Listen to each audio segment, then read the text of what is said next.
The assassination. The crystal spires of Nexus Prime gleamed like frozen lightning against the purple sky. Inside the Grand Assembly Hall, representatives from 12 alien species sat in a perfect circle, their various forms casting strange shadows under the bioluminescent ceiling. At the center of this alien gathering sat one human figure, small and seemingly fragile compared to the towering beings around her. Commander Sarah Chen adjusted her dark blue uniform and looked around the table. With calm, steady eyes, she had been expecting this moment for months. The tension in the room was thick enough to cut with a knife, and every alien delegate seemed to be holding their breath. The Zephyrian ambassador, a tall creature with silver skin and 6 arms, was the first to break the silence. His voice sounded like wind through metal pipes. Commander Chen, we have called this emergency session because humanity's expansion into the outer sectors has become concerning. Sarah nodded politely. I understand your concerns, Ambassador Techmore. That's why I'm here. Earth is always willing to discuss peaceful solutions. A harsh laugh echoed from across the table. The Craxian delegate, a massive reptilian creature with obsidian scales, leaned forward. Peaceful solutions? Your species has colonized 47 worlds in the last decade alone. You multiply like a virus, human. We expand because we must, Sarah replied calmly. Our population grows and we need space. But we've never taken inhabited worlds. We've never displaced another species. The ethereal representative, a floating mass of pure energy contained in a crystal shell, pulsed with angry red light. You don't understand, primitive creature. The galaxy has maintained balance for millions of years before your kind crawled out of your mud. You threaten that balance. Sarah's aide, Lieutenant Marcus Webb, shifted uncomfortably beside her. He could sense the hostility building in the room like a storm gathering strength. His hand moved instinctively toward his sidearm, but Sarah caught his eye and shook her head slightly. I'm here to negotiate, Sarah said firmly. Earth proposes a colonization treaty. We'll limit our expansion to uninhabited systems in exchange for full recognition as a sovereign galactic power.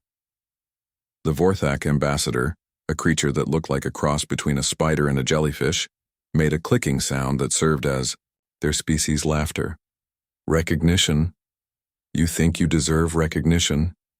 You've existed for barely a cosmic second. We've been traveling the stars since before your son was born. Age doesn't always equal wisdom, Sarah replied, and experience doesn't always guarantee success. The temperature in the room seemed to drop several degrees. The alien delegates exchanged glances, and Sarah noticed several of them touching hidden devices under their robes.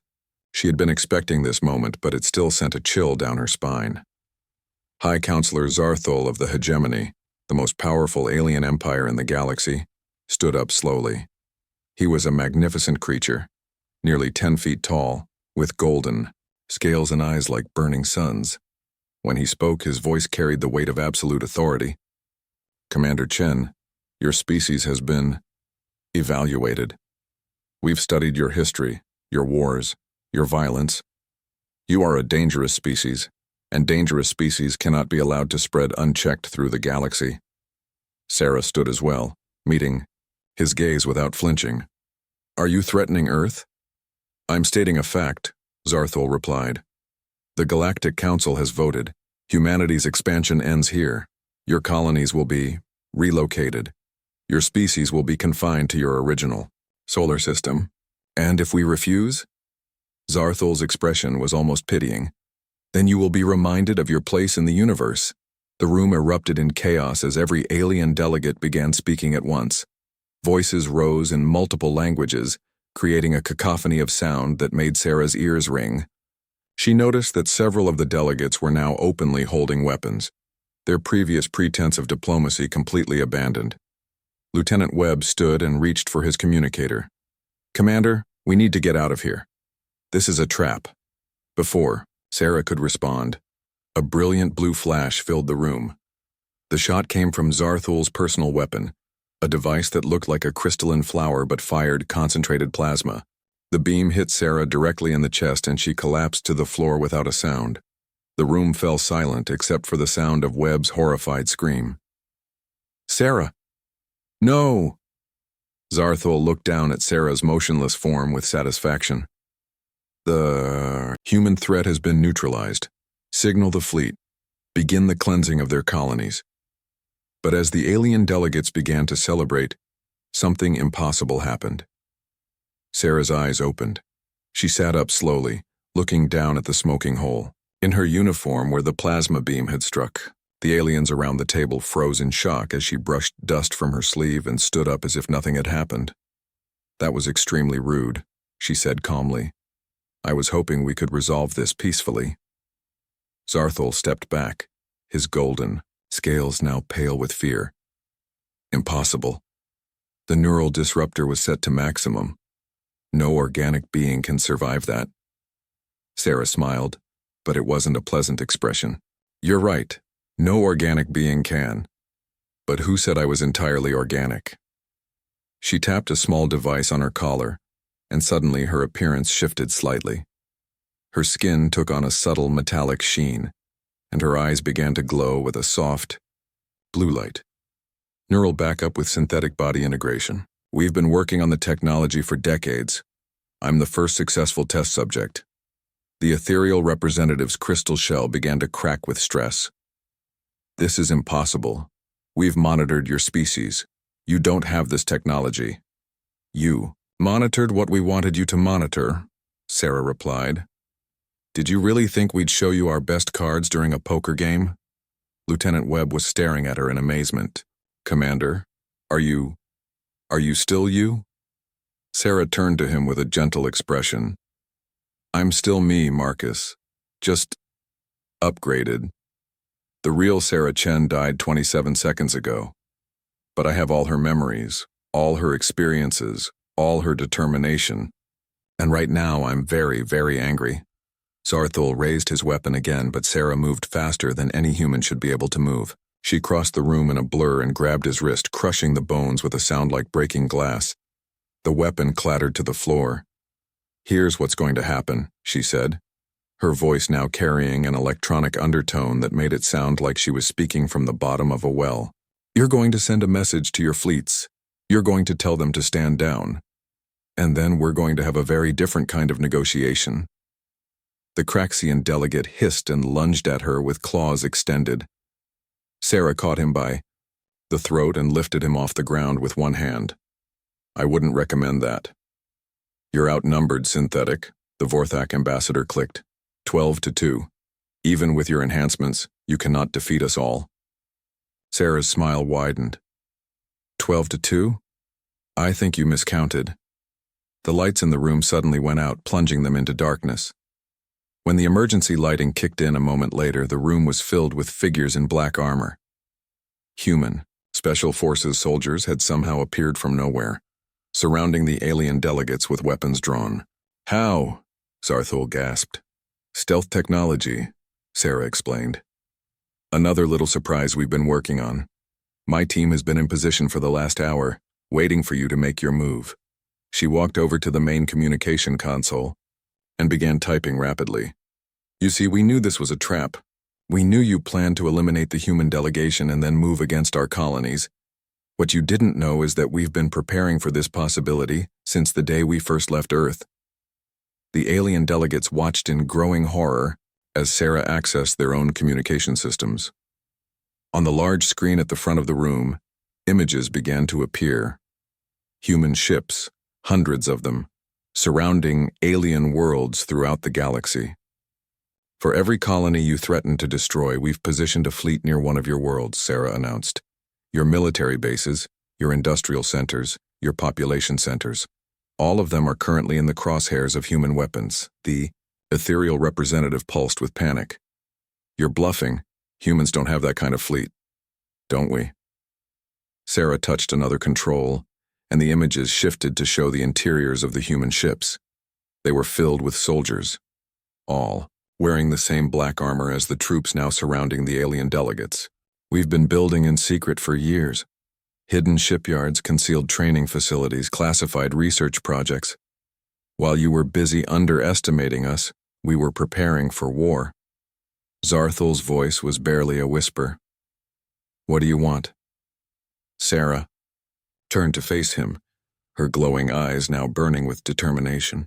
What I wanted 27 seconds ago: recognition, respect, and a guarantee that humanity will never again be threatened by alien powers who think they can dictate our future. She activated a holographic display showing the galaxy.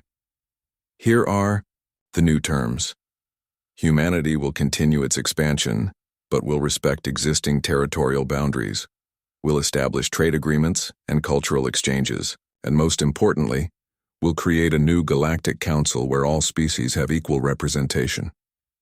The Craxian delegate, still struggling to breathe from Sarah's earlier grip, managed to speak. And if we refuse? Sarah's expression became cold as space itself. Then you'll learn why evolution favored the predators on our world. You killed a diplomat today. You declared war on a species that has survived ice ages, plagues, and world wars. You awakened something that should have stayed sleeping. She gestured to the images on the screen, showing the human fleet surrounding alien worlds. Every ship out there is crewed by humans who know what happened here today. They know their general was murdered during a peace negotiation. They're not feeling particularly diplomatic right now. The room fell silent as the alien delegates absorbed the full scope of what they faced. They had tried to eliminate what they saw as a minor threat, only to discover that they had kicked a sleeping giant. Lieutenant Webb stepped forward. "Commander, we're receiving confirmations from all fleet positions. They're ready to proceed. On your orders." Sarah nodded. "Thank you, Marcus, but I don't think that will be necessary." She looked around the room at the alien delegates.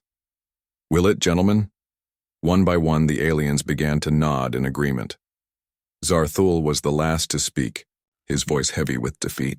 "The Galactic Council will reconsider its position regarding humanity."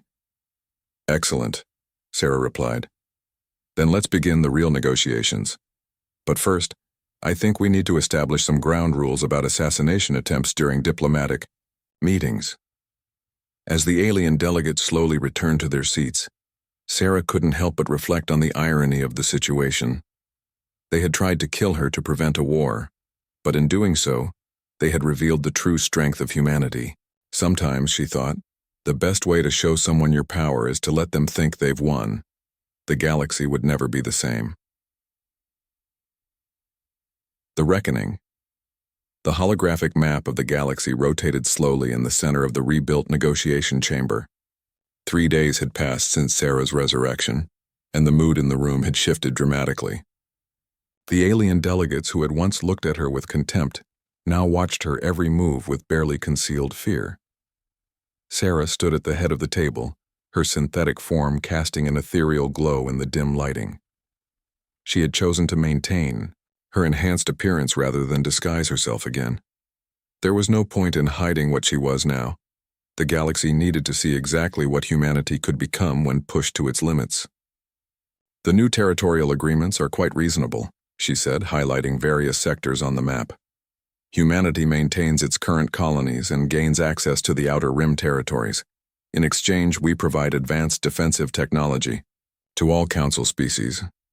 High Counselor Zarthul, his arm still in a regeneration sleeve from their previous encounter, leaned forward carefully. "The technology you speak of, it's theoretical.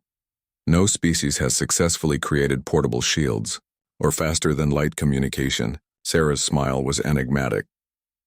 "No species except humans." She gestured to Lieutenant Webb, who activated a small device on his wrist. Suddenly, a shimmering barrier of energy surrounded him, deflecting the atmospheric particles in the room and creating a visible distortion in the air. "Personal shield technology," Sarah explained. "Powered by zero-point energy extractors, each unit can deflect plasma fire, kinetic weapons, and even limited nuclear bombardment." The ethereal representatives' crystal shell flared with amazement. "Impossible. The energy requirements alone would drain a ship's reactor." "Not if you know how to tap into the quantum foam," Sarah replied. "We've learned to draw power directly from the vacuum of space itself. Unlimited energy, no fuel required." She touched another control, and the room filled with a soft humming sound. Real-time, faster-than-light communication. "Every human ship in the galaxy is now connected through quantum entanglement networks. Instantaneous coordination across any distance." The Vorthak ambassador clicked nervously. How long have you possessed these technologies? Longer than you might think, Sarah answered. But we've only recently decided to reveal them. Humanity has always been cautious about showing its full capabilities. Zarthul's golden eyes narrowed. You've been deceiving us from the beginning. We've been protecting ourselves, Sarah corrected. Every species in this room has tried to limit human expansion at some point. The Zephyrians attempted to blockade our supply routes. The Craxians sabotaged our mining operations. The Ethereals tried to manipulate our computer systems. Did you think we wouldn't notice? The room fell silent as the implications sank in. The humans had been aware of every hostile action taken against them, but had chosen to appear vulnerable while secretly preparing for this moment. Sarah continued. What you perceived as human weakness was actually strategic patience. We knew that eventually someone would try to eliminate us entirely. We've been preparing for that day since we first left our solar system. Lieutenant Webb stepped forward with a data pad. Commander, we're receiving reports from the fleet commanders. All positions are secured. Excellent, Sarah replied. Please share the tactical summary with our guests. The holographic display shifted to show detailed readouts from across the galaxy. Human ships were indeed positioned near every major alien world, but the true scope of the operation was staggering. The humans hadn't just prepared for war, they had prepared for complete galactic domination. Stealth generators on every ship, Sarah explained as the data scrolled past. Quantum torpedoes capable of cracking planets. Biogenic weapons that can be tailored to specific alien physiologies. And most importantly, AI systems that can outthink and outmaneuver any organic intelligence. The Craxian delegate hissed in dismay. You're describing weapons of mass extinction. I'm describing tools of survival, Sarah corrected. Every weapon system you see was designed with one purpose, ensuring that humanity would never again face the threat of genocide. She walked around the table, her footsteps echoing in the hushed chamber. You see, the moment you decided to eliminate the human delegation, you triggered a series of protocols that have been in place for decades. Every human colony, every ship, every military installation received the same message. The galaxy has declared war on humanity. Respond accordingly. The ethereal representative pulsed with desperation. But we've agreed to your terms. The threat is over. Is it? Sarah asked. 3 days ago, 12 species conspired to commit genocide against humanity. Today you've agreed to negotiate because you have no choice. What happens tomorrow when you've had time to regroup? When you've developed countermeasures to our technology? She stopped in front of Zarthul's chair. What happens when you decide that living with humans is less acceptable than dying without them? The High Counselor met her gaze with surprising steadiness. What are you proposing, Commander? Sarah returned to her position at the head of the table. I'm proposing that we eliminate the possibility of future conflicts through mutual dependence. Every species in this room will receive human defensive technology, but only if they agree to complete integration with human command structures. The room erupted in protests. The Zephyrian ambassador's 6 arms waved frantically. You're talking about surrender, the subjugation of every species in the galaxy. I'm talking about survival, Sarah said firmly. Your species have proven that you cannot be trusted with independent military forces. You've proven that you will use those forces to attempt genocide when it suits your purposes. She activated another display showing the aftermath of various galactic conflicts. In the last 1,000 years, how many species have been completely exterminated by others in this room? How many worlds have been sterilized? How many civilizations have been wiped from existence? The aliens looked away from the images, unable to deny the brutal history of galactic warfare. The hegemony alone had destroyed 17 different species, in the name of maintaining order. Humanity offers something different, Sarah continued. Not conquest, but cooperation. Not domination, but mutual protection. Under human oversight, no species will ever again face the threat of extinction. The Vorthak ambassador clicked angrily. And what makes you think humanity won't simply eliminate us once you have complete control? Sarah's expression softened slightly. Because elimination was never our goal. If we wanted to destroy you, we would have done it already. Every world you consider home is currently within range of human weapons. We could have ended this conflict before it began. She gestured to the star map, where human ships were shown surrounding alien territories. Instead, we're offering you a chance to join us, to become part of something larger than any single species could achieve alone. Lieutenant Webb activated another display, this one showing human colonies throughout the galaxy.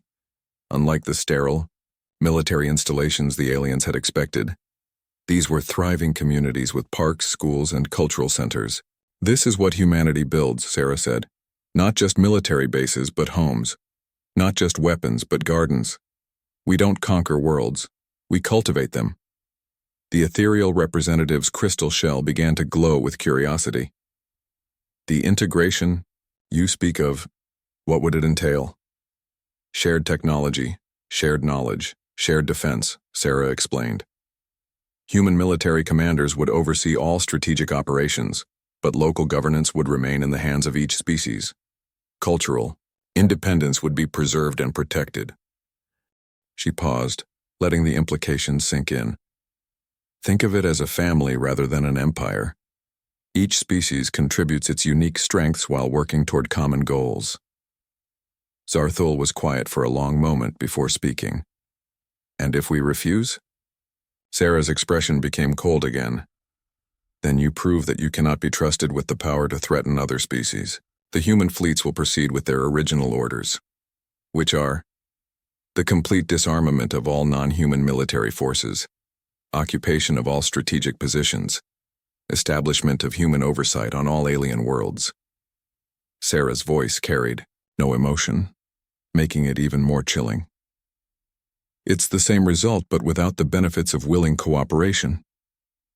The room fell silent as the alien delegates absorbed the full scope of their situation.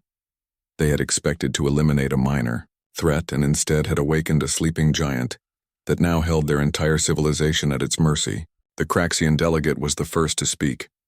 You've given us no choice. I've given you the best choice available, Sarah corrected. The alternative is extinction. One by one, the alien delegates began to nod their agreement. The Zephyrians were first, followed by the Ethereals, then the Vorthax. Finally, only Zarthul remained uncommitted. The hegemony has ruled the galaxy for 10,000 years, he said quietly. We have never bowed to another species. Then today you make history, Sarah replied. You become the first to choose wisdom over pride. Zarthul looked around the table at his fellow delegates, all of whom had already committed to the human proposal. Finally, he nodded slowly. The hegemony accepts the terms of integration. Sarah smiled, and for the first time since her resurrection, it seemed genuinely warm. Excellent. Marcus, please signal the fleet commanders. Begin implementation of the Harmony Protocol. As Lieutenant Webb relayed the orders, Sarah turned back to the assembled delegates. Gentlemen, you've just witnessed the birth of a new era. Not the age of human dominance, but the age of galactic unity.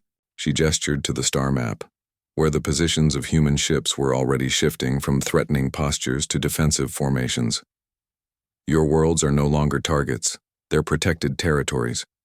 Your species are no longer enemies, they're family. The holographic display changed one final time, showing not the current state of the galaxy, but a projection of what it could become. Human and alien colonies working together, shared technologies advancing civilization, combined fleets, protecting all inhabited worlds from external threats. This is what we're building together, Sarah said. Not an empire, but a commonwealth. Not conquered territories, but partner worlds. Not subjects, but citizens. As the alien delegates slowly began to smile, Sarah reflected on the strange path that had brought them to this moment. An assassination that had failed, a war that had ended before it began, and a galaxy united not through conquest, but through the demonstration of overwhelming force, followed by unprecedented mercy. Humanity had shown the galaxy its teeth, then chosen to share its food instead of devouring its prey. It was, Sarah thought, the most human thing they could have done. The general who couldn't die had become the architect of a new age of peace. And the galaxy would be forever changed by the species that had learned to turn their greatest strength, their refusal to give up, into their greatest gift to the stars. As the negotiations continued into the night, Sarah allowed herself a moment of quiet satisfaction. 27 seconds had changed everything. The girl who had died in this room had been a diplomat hoping for peace. The woman who had risen in her place was something far more powerful, a guardian of the galaxy's future. The age of humanity had begun not with conquest, but with compassion, not with domination, but with integration.